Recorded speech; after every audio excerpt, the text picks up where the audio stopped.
Kashmir Road, Clonard Gardens, Kanpur, Lucknow, Benares, Bombay, Keane, Waterville, Kashmir Road, Tralee, Clonard Gardens, Bantry, Kanpur, Lucknow, Oranmore, Benares, Bombay, Dunmore, Keane, Waterville, Tralee, Bantry, Oranmore, Dunmore, Leaville and Cooper. Tralee, Bantry, Leaville, Cooper, and the Springfield Road. The 14 streets plus one. A curious mixture of names, both homegrown and exotic, which together make up the area known as Clonard. A collection of neat terrace streets dominated by the Gothic church of the Most Holy Redeemer and the decaying relics of an industrial past. The future is uncertain for Clonard. The only thing of which the residents can be certain is that as plans for the redevelopment are drawn up, time for the familiar, well-loved terraces is running out. We often say that walls have ears, and if they do then, perhaps streets have voices, echoes of neighbours' friendly chatter, the laughter of children's play, and the clatter of conflict.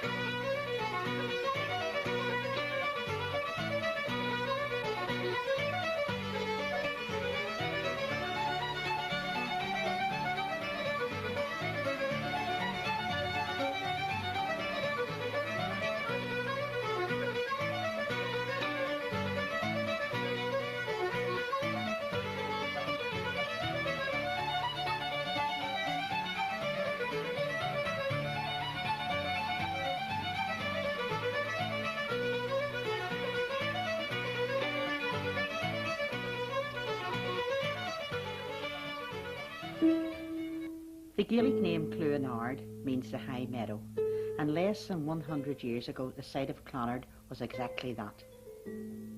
Clonard House, the home of the Kennedy family who made their fortune in the flax spinning industry, stood alone in 14 acres of parkland, bounded by Cooper Street and the Springfield Road.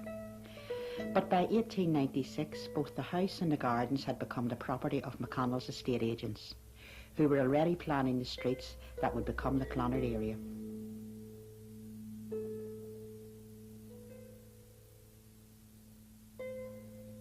The 19th century saw Belfast develop into an important industrial centre. As its shipbuilding and linen industries found worldwide fame, the city expanded rapidly, as did its Catholic population. From only a few thousand at the beginning of the century, the number of Belfast Catholics had increased to 100,000 by its close, as people flocked citywards, fleeing the ravages of the famine and hoping for work in new industries. It was in response to the spiritual needs of the burgeoning Catholic population of West Belfast that Bishop Henry invited the Redemptorists to take up residence in Clonard House, which he had purchased from the McConnells.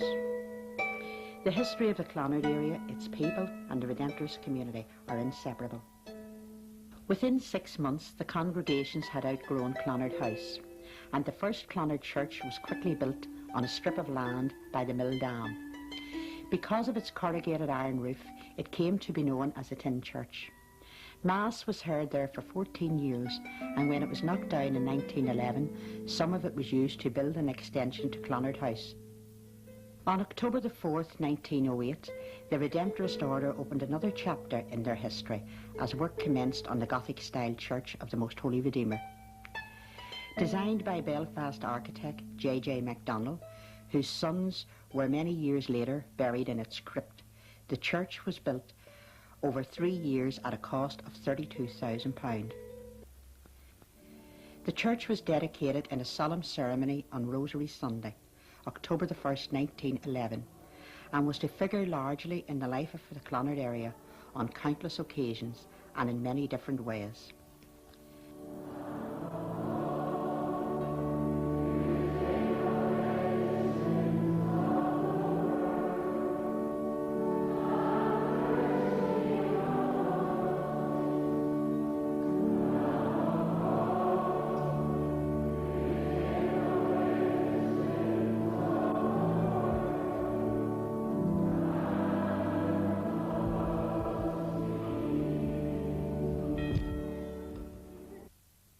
The history of Clonard has also been a history of the conflict in the north of Ireland.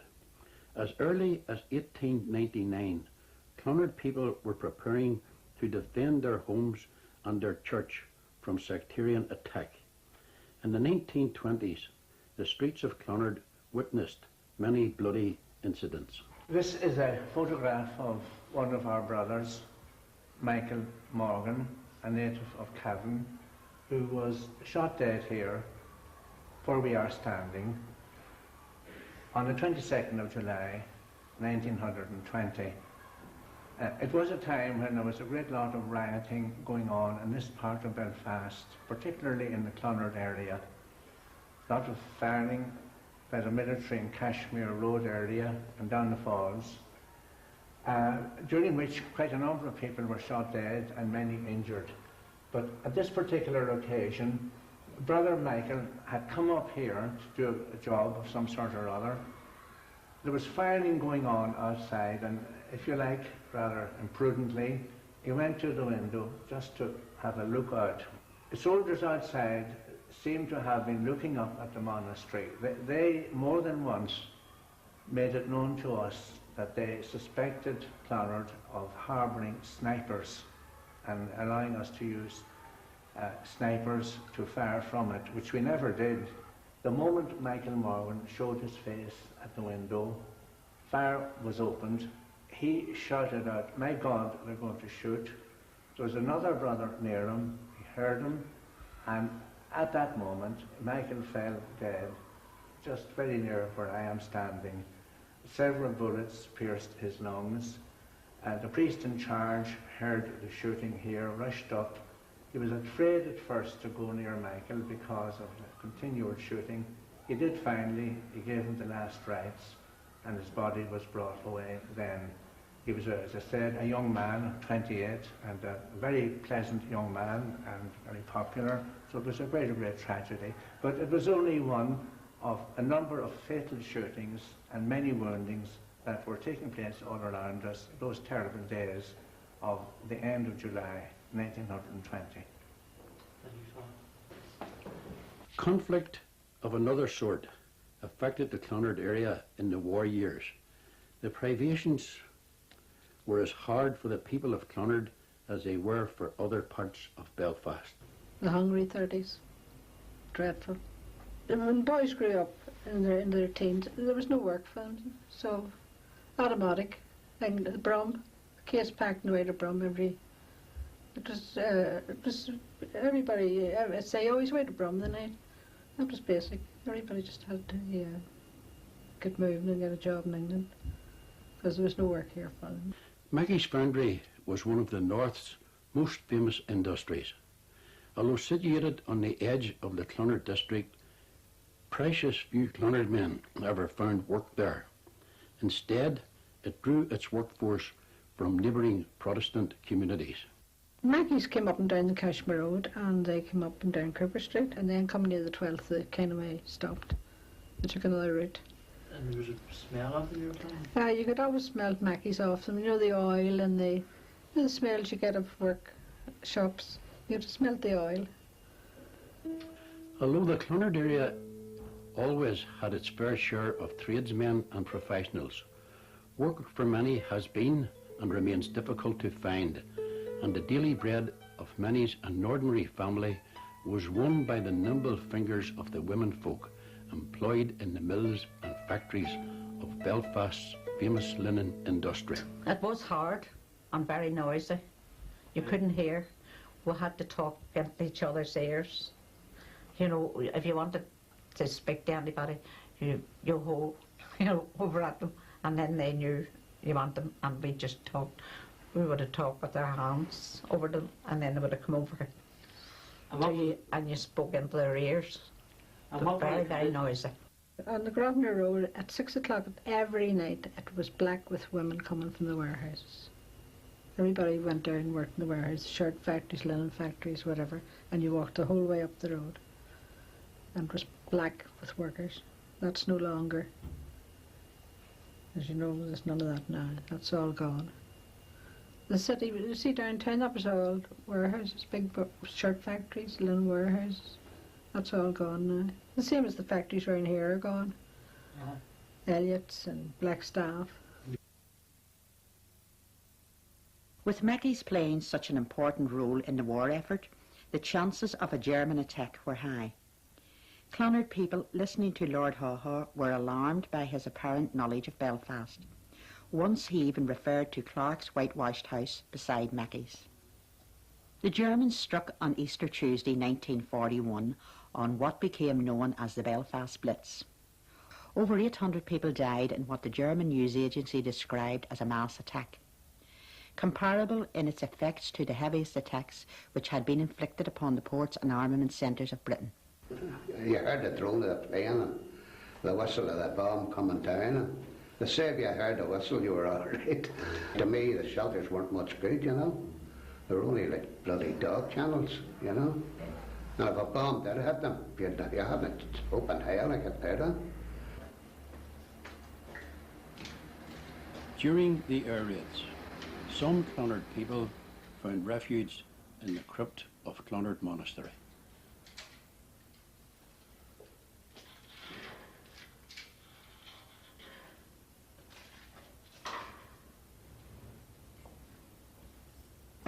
It was open to women and children only, and they crowded in here from the Shankill Road and the streets around Bombay Street, Monastery, and all about.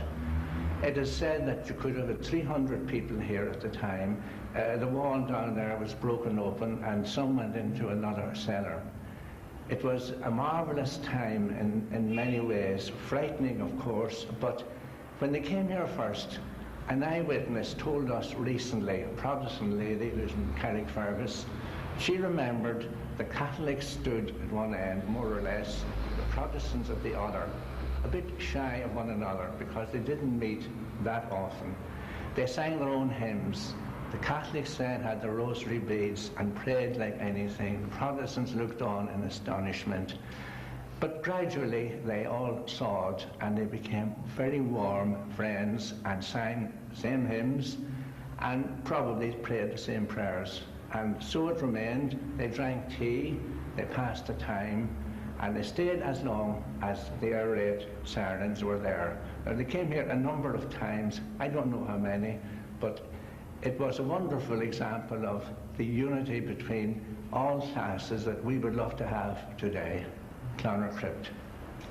In spite of its proximity to Mackey's, Clonard escaped the worst, and only one house, McCluskey's, was badly damaged. The front room, there wasn't a piece of the ceiling. If I had left, my son, he's a big man now, he's 52. He would have been killed. The ceiling came down, the roof was off, the beams were hanging down.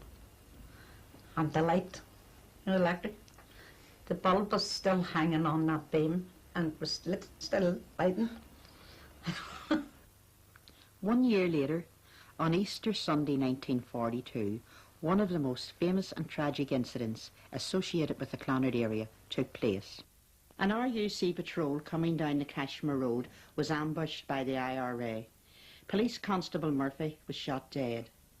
The police pursued their attackers to a house in Conpore Street, where the 6 men were captured. As the OC in charge, 19-year-old Tom Williams took responsibility. The men were taken to Crumlin Road Jail, where Tom Williams's friend Alfie Hannaway had been interned at the outbreak of the war.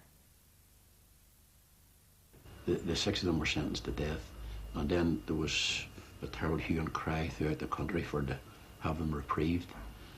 And everybody, you know, was working on that. You know, the Republican movement were working on it. The Cardinal Dalton was onto it. De Valera was onto it. There was people contacting the Americans, and the Americans were onto it. There were everybody. There was thousands upon thousands of signatures lodged with the Northern Ireland Home Office here, and everybody was hoping that there would be a reprieve. But we didn't know it. On the Sunday before the 2nd of September, the 6 of them were brought together, and the solicitor told them that 5 of them had been reprieved, but Tom was to pay the penalty. And Tom immediately, the fellas kind of broke down. They couldn't accept that they were going to be let off and Tom was going to die. But Tom said that this was the way he wanted it. He told them, he said, I've prayed for this, he said, and this is the way I want it. And he was glad that they were being reprieved, but that he was going to die. Well, when we heard the news that Tom was left to die and the others were reprieved, that we were just numb. We couldn't react to it at all. You just couldn't believe that had happened, that the situation had changed so much inside so short a time. Within a couple of days, 5 men were reprieved and the other one was going to die, and we couldn't believe that they would even let that happen. And we were hoping against hope that there would be another reprieve and at the last minute and Tom would get off, but it wasn't to be anyway, and it was very evident that on the Tuesday that Tom was going to die. Father Oliver, who was our chaplain, as I said, he came in a little early and he told us that he had been with the other priests who had attended Tom, and that they had to waken him actually in the cell. He had slept all night and they actually had to waken him for Mass.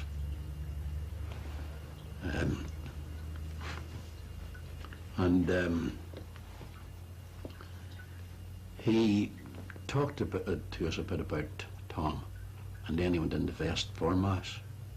And when he came out onto the altar, he turned round. At that time the priest had his back to him when he was saying the Mass. He turned round on the altar and he said that he had timed the consecration of the Mass for 8 o'clock. And he said that when he held up the Blessed Host, he would be making the sacrifice to God. He said, you'll know at the exact time I'm doing that. Tom is also making his sacrifice. And that, I would say, was a terrible moment for everybody that was in that part of the prison I was in. And you've heard the song written by Arthur Carr after Tom was executed, the Ballad of Tom Williams. And there's a part of it in it where he says, unshamefully I saw men weep. And my recollection of that is that that's about the truest words that I've known about any song, because I actually seen that happening. I seen men of between 50 to 60 years and getting younger down to my own age group, all just openly weeping. In August 1969, Belfast again erupted in violence, and the Clonard area paid a heavy price. The events of August the 15th left 15-year-old Gerard Macaulay dead and dozens of families homeless. There was this sudden eruption from the Shankill Road area on the 15th of August, and in the feast day of Our Lady, actually, in the afternoon, early afternoon apparently, a mob broke through the barriers such as they were. They were not as they are today. They broke through the area and they burnt the street, most of it except a few houses there at the end, some of Cashmere, and they set fire to St. Gall's, but it wasn't burnt down, partly only. And then they surged along Waterville Street beside the monastery. This was about 2 or 3 o'clock in the afternoon, and we at the time were almost convinced that the monastery was going to be attacked and burnt. The priest went down to the cellar, the Blessed Sacrament was taken away from the community chapel and brought down too, and we were just ready for the worst. It was a planned thing, because the RUC came in and done raids and lifted all the old IRA men and any bits of guns that they had. Mackie's factory was over here. They were let out early that day and went down these streets very quietly, and when they were in their own areas, they just turned on the Clonard area. I was working up at Andersonstown, and the boss came round about 2 o'clock and he told me, "You'd better go home." He said, "There's trouble on that road you live on, Cashmere Road." And I came home, and I came down to the bottom of the Cashmere, and there was a trailer across, and there was stone throwing going on between us and them. They had a barricade across it at the bottom, and we had a trailer across at the corner of Bombay Street and Cashmere Road, and we were standing behind it throwing stones down at them. And there was a small man, I won't mention no names, and he had a hammer and he was breaking up the flags into small pieces for us to throw at them. After about an hour, it settled down, and I walked up Bombay Street to look for my daughter. And the first thing I knew, I was lying on my back on the ground. I got shot in the back. And then four fellas came out of Cooper Street and came up round the corner and shot me twice. Once in the chest and the stomach. And the next thing I remember, I was in Royal Victoria Hospital. They were burning right along, and Alec was trying to get people out and protect his own home. And Alec was shot. His friend Michael Collins was shot, and a man from across the column was there, Ewan, he was shot, and young Jared McCauley was shot dead. There was quite a few others wounded that nobody knew their names. They were just carted off to the hospital. It was a very dramatic, frightening time for everyone. And just when things seemed that way, fires blazing all round, people in an awful state had fled away from the houses, gone everywhere.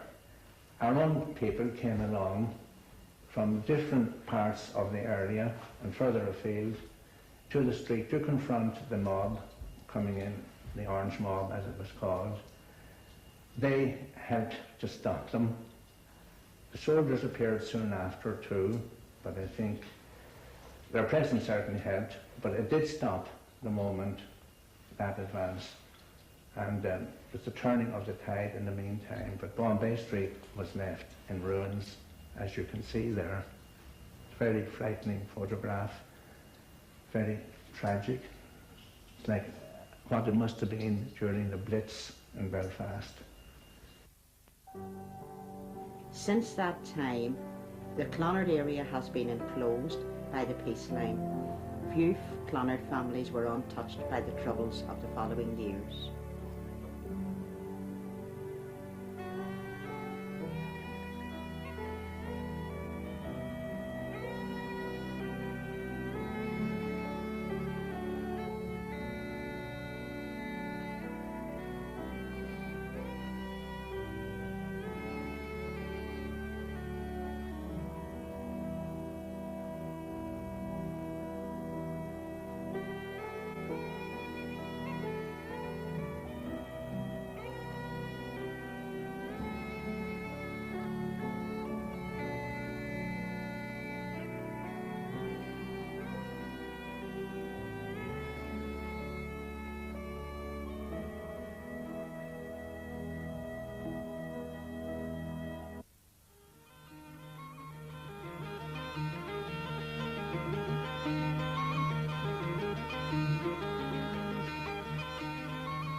Over the years, Clonard has been home to many talented sportsmen, entertainers and artists.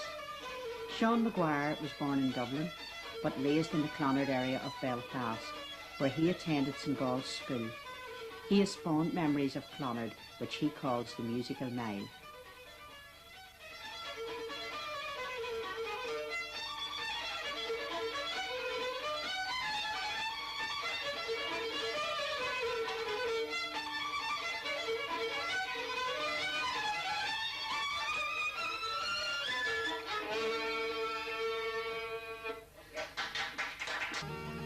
During the war years, Clonard man J.G. Devlin was one of a group of young men who formed the Oranmore Players. He went on to become famous on stage and screen, starring in local plays and appearing in TV shows like Steptoe and Son, and films such as No Surrender. However, one of the area's best loved personalities never went on stage professionally, although widely acknowledged as one of the city's funniest and most influential comics, the late, great Jerry Miller. A Kerrykill man by birth, Jerry married into the Clonard area and spent his life performing tirelessly for countless charities, causes, and of course did many's ado for a wee priest.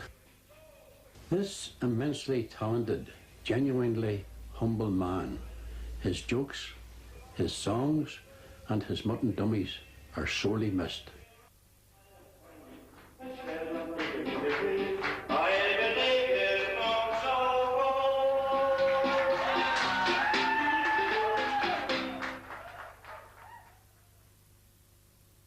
Sporting excellence from the boxing ring and the swimming pool to the green bays and the world of pigeon fancying has figured largely in the Clonard story, winning fame for the area both locally and at world-class levels.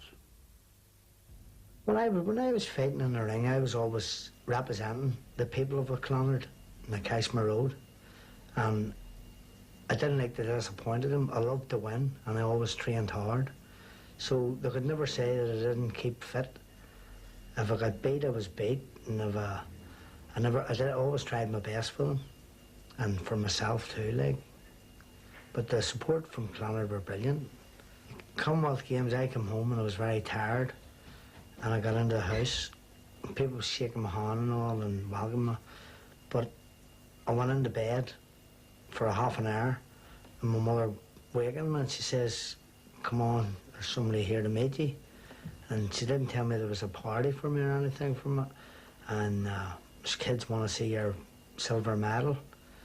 Well, I got up and got washed, and Mummy gave me a clean shirt and put your tie on and getting me cleaned up for the, and I didn't know, and she says, "There's some of the children at the door there want to see you." And I went out and the people all pulled me out, and there was a band and a stage in the street, and there was a big party going on. The people of Clonard have a long and proud history of support for and success in Gaelic games. You've never seen anybody stand a corner on a Sunday afternoon. We're all up Corrigan Park and McCrory Park supporting Clonard. You know, and it was a household name. In the corners after the matches, discussions was going on right into the early hours of the morning. There was a great atmosphere about it this week. Thanks to the four men that started it, the late Charlie Campbell, Tommy Devlin, and Bill Kelly, their first team captain, and the late Alfie McGarry. Them people, Chipper Saints, started a great thing in this area. On Monday, after the Sunday match, all the boys used to stand on here, Clonard, all you could hear was Clonard. The GA gives everybody an identity. If whoever's runs it right, it puts a bit of pride in them, and themselves, and their district, and their families. That's what it's all about.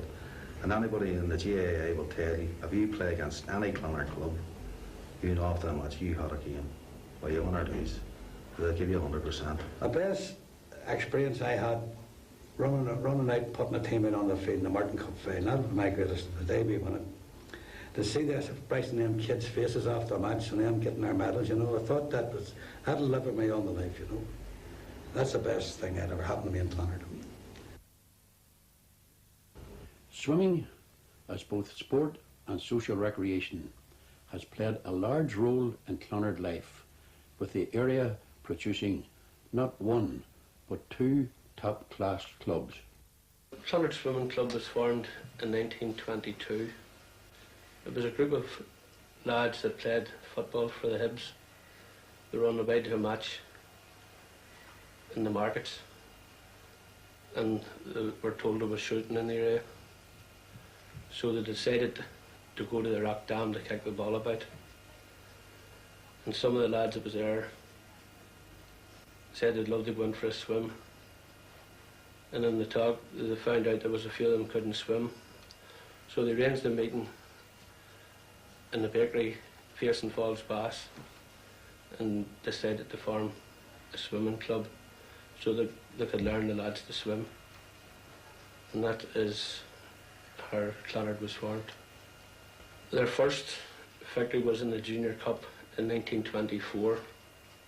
And in 1937, they won their first senior Irish Cup.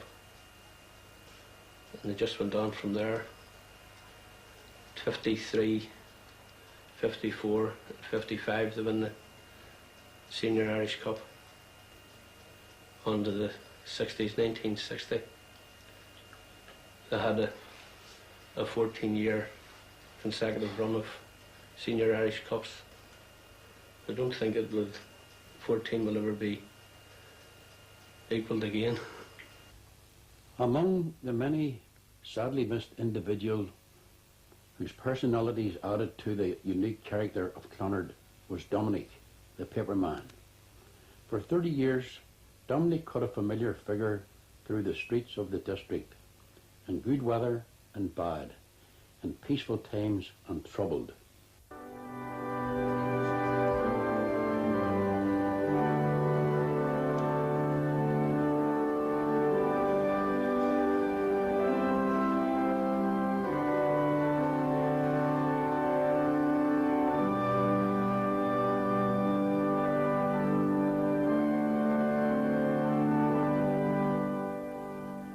One of the highlights of the Clonard calendar is the annual solemn novena.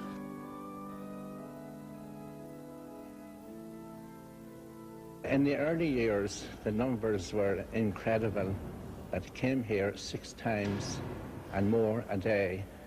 There were queues waiting the whole length of Clonard car park. It was like going into a football match in the old times or picture house. That remained for a number of years. Then the novena spread to other churches. Naturally, the numbers fell here. During the time of the Troubles, 69 and those years, the number fell dramatically because an awful lot of people were afraid to come to this very troubled part of Belfast. Then it took new life again, and people were getting encouraged to come back here.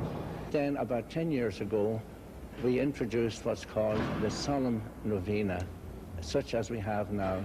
Emphasis on 9 particular days of prayer.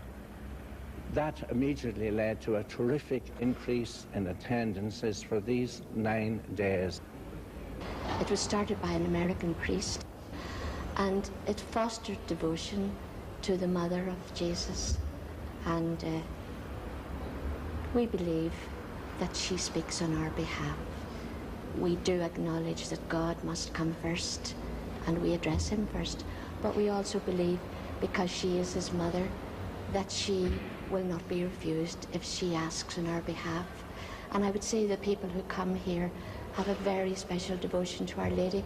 I know I have, and I've reared a big family, and without that devotion to Our Lady, I would have despaired at times over the years. But I just come down here, and I pray, and I go away, and I know that all will be well.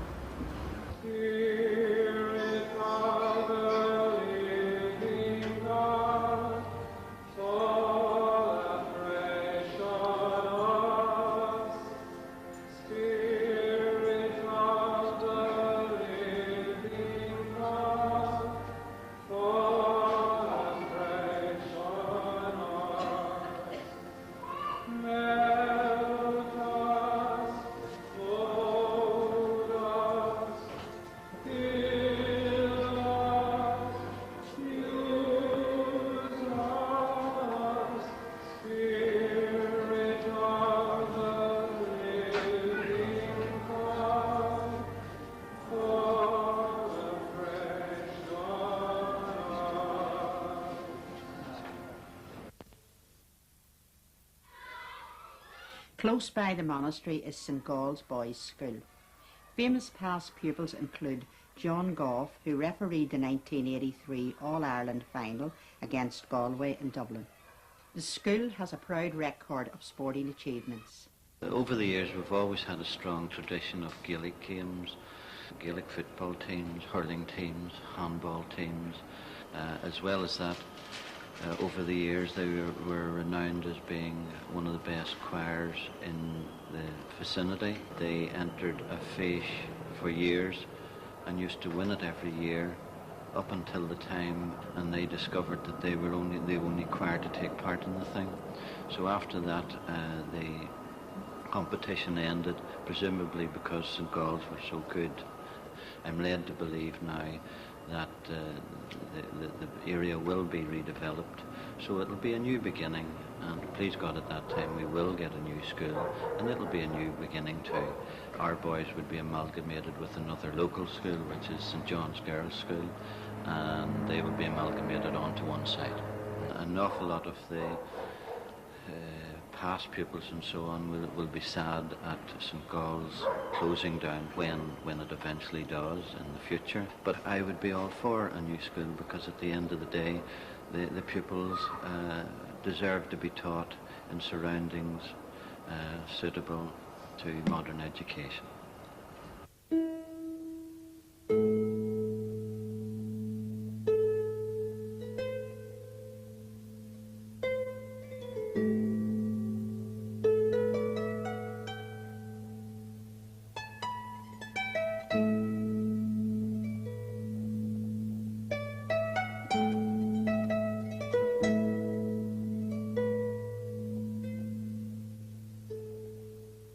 Clonard remains a proud and closely knit community.